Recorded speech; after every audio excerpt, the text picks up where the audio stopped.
বিন্দুমাত্র উল্লেখ নেই।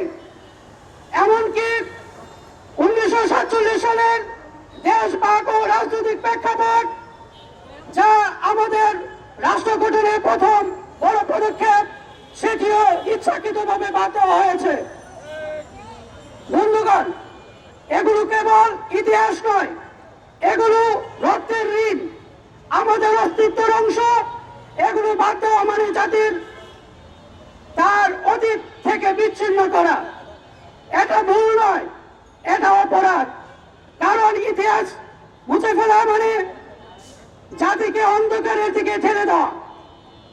আমরা সন্দেহ করি এই ঘোষণাপত্রে তৈরির পিছনে একটি রাজনৈতিক প্রক্রিয়া কাজ করেছে, যা জুলাই অভ্যুত্থানকে শুধুমাত্র একটি দলীয় সম্পদ বানাতে চায়, যেখানে স্বাধীন চিন্তা শক্তি, বহুমতের ইতিহাস ও জনগণের অংশগ্রহণের জায়গা থাকে না। আমাদের স্পষ্ট বার্তা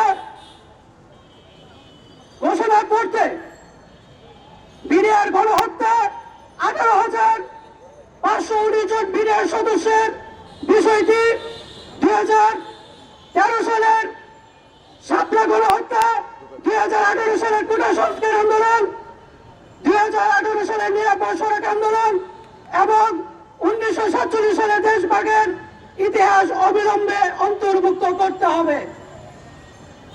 ঘোষণাপত্র প্রণয়নে জনগণের অংশগ্রহণ নিশ্চিত করতে হবে।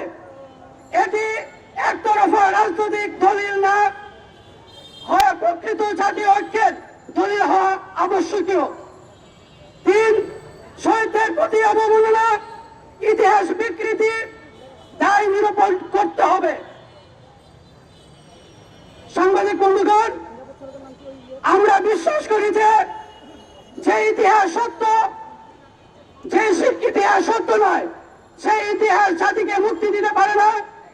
যে ঘোষণাপত্র শহীদদের নাম মুছে দেয়, সেটি কখনোই জনগণের দলিল হতে পারে না।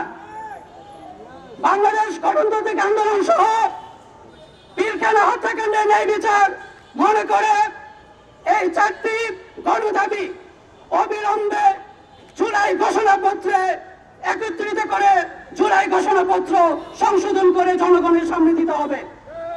এখানে আমার সংক্ষিপ্ত বক্তব্য শেষ। আসসালামু আলাইকুম ওয়া রাহমাতুল্লাহ।